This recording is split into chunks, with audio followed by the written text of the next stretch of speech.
All right, Rob McCarran here. Jeff Hawkins here also for our Shake Them Ropes episode 85 post show. And Jeff is really mad at me right now. No, Jeff feels shame right now. Shame. I feel shame. But there was a period of anger in the middle. Yes. If you listen to the audio show or if you watch the STR 85 TV here on YouTube or voicesofwrestling.com/STR, you heard the show end with Jeff Hawkins asking me if 1997 NWO Elizabeth was at her milfy best and the hottest she had been. And I, in my infinite wisdom, decided to make that the end of the show. Unplanned, as we still had another topic. Unplanned, did I?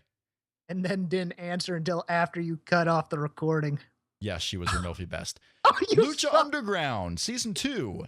It is coming. Univision has announced that Lucha Underground is renewed. October 28th, Season 2 begins. Rey Mysterio is going to be on US TV again. Lucha Underground thoughts, Jeff Hawkins.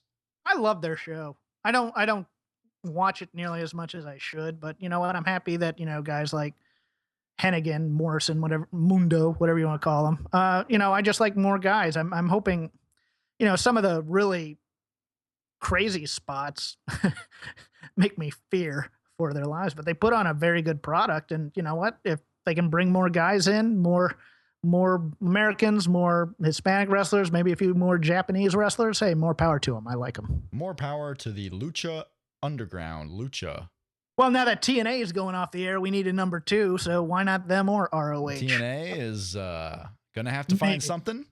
Yes. Discovery putting the axe to TNA in the 9-month range of their multi-year contract, and some people are trying to spin it like they just decided to part ways cleanly. It's a non-renewal. They're ending the show early. Yeah, non-renewal is still won't be back / canceled. It's still Right. It still counts. It still counts as canceled when you see TV lists of shows not returning next fall. The Mindy Project was not renewed by Fox for more episodes. Yes, but it's canceled. On Hulu. It will be coming back to Hulu. I'm excited. Are you? Oh, I love Mindy Project. She's a nice girl. I Springsteen Doc. Love it. Love it all. Chris Messina.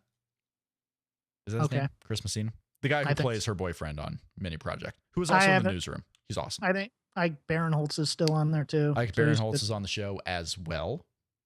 A lot of people on that show. I enjoy it. I enjoy the Fox comedies. I do. You know what I just binge watched, even though it won't be coming back next year? What did you just binge watch? The Following? I watched Backstrom. Oh yeah, it's not coming back either. No, I really enjoyed it though. Did you? It was better than it had a right to be, but of course, Fox does this every year where they want a house clone. Yeah, when they have another one coming out next year, which with Morris Chestnut, I think is the acerbic lead. Yeah. It's weird with Backstrom because when I first started to watch it, I thought it was a comedy, and it's like an hour long. It's an hour long drama, right?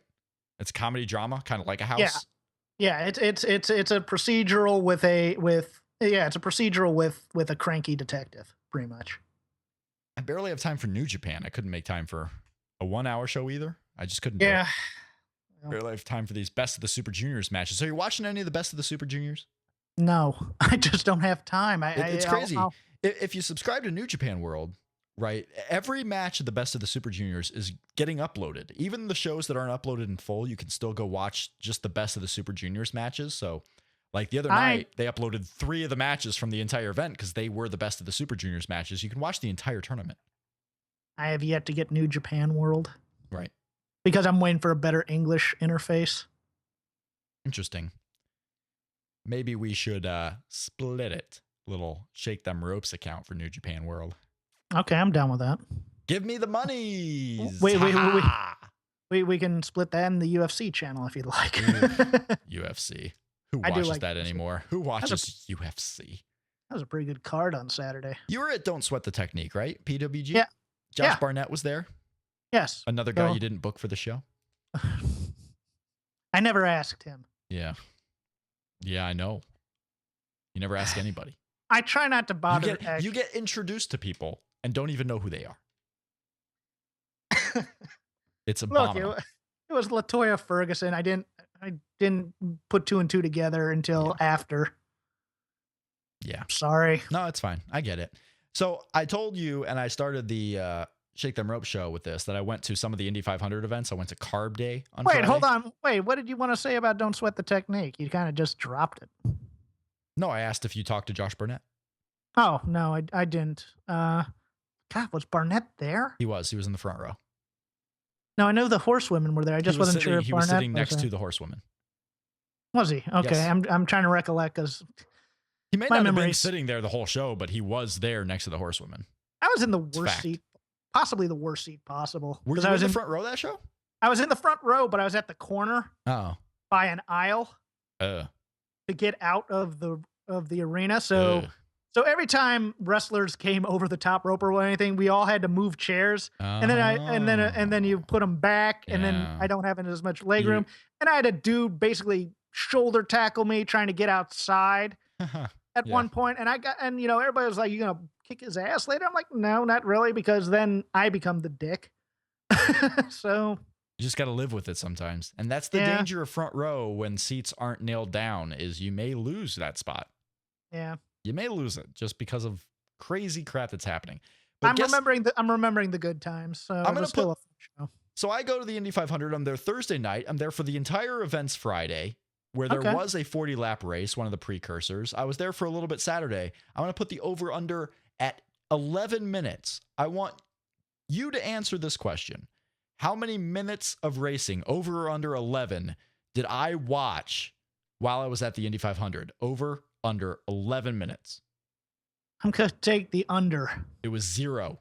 Oh my God. What were you doing? I watched 0 minutes of the Indy 500. I was eating with hillbillies. I was camping in the infield. Okay. I was eating food. I was drinking drinks. I was walking around the garage a little bit. And there was a series of concerts in the infield from about 3 o'clock Eastern to about 6. OAR was the first band. I love me some OAR. Some people call them the cheap Dave Matthews Band. I do not call them that. So I watched some OAR. Again, I got burnt. I got sunburnt, got really tired.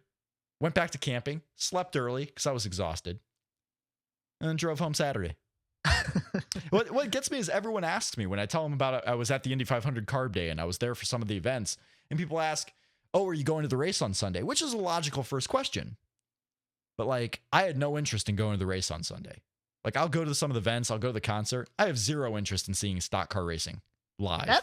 That's not stock car. That's IndyCar. Or IndyCar. Any car racing. I have no interest in it.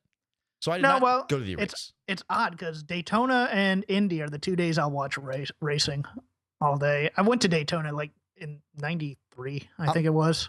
I'm lucky I even know who won this year's Indy 500. Do you know? Juan Pablo Montoya.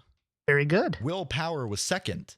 Former stock car racer, went back to the Indy cars because he couldn't hack it. Juan Pablo, yes. I also thought Will Power was a current NASCAR racer. I was apparently wrong. Apparently someone said he was not. But I don't know any better. I just remember getting unusually angry at IndyCar when they decided to make the weight change rules to screw Danica Patrick. Because as much as, people go, Danica sucks, whatever. I mean, she led laps at Indy. I like bitchy women. She was competitive. But the thing if you were IndyCar, you would want to do what you can to make female stars, bring females into it. And they did the opposite because they go, well, she's light. That's why she can get around everybody, blah, blah, blah, blah, blah. And so they just basically took that out of the equation. She said, screw this. I'm going to go be a mid-carder in NASCAR or Sprint Cup, whatever they're calling it now. She was competitive.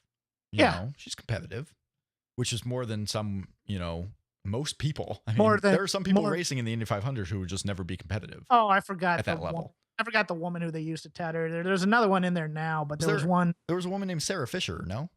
Sarah Fisher, I think, but I'm thinking of the older woman that I can't remember who predated Danica, but and then they always had, who was it? Willie T. Ribbs, who was part of the diversity project of stock car or of IndyCar that's never caught on. I want more stars. I like racing. I think it's a fun sport for what it is. I hate the crowds, but I think it's a fun sport to watch. Yeah, I have no idea really about racing at all. But that is the Shake Them Ropes post show. I would just like to apologize for all the fans of Shake Them Ropes who were offended by Jeff Hawkins' rants and words I will, this evening. I would I'll like to issue, apologize. I I'll issue promise a, you it will never happen again. I'll issue a mea culpa on the next episode if I have to. It will absolutely happen again.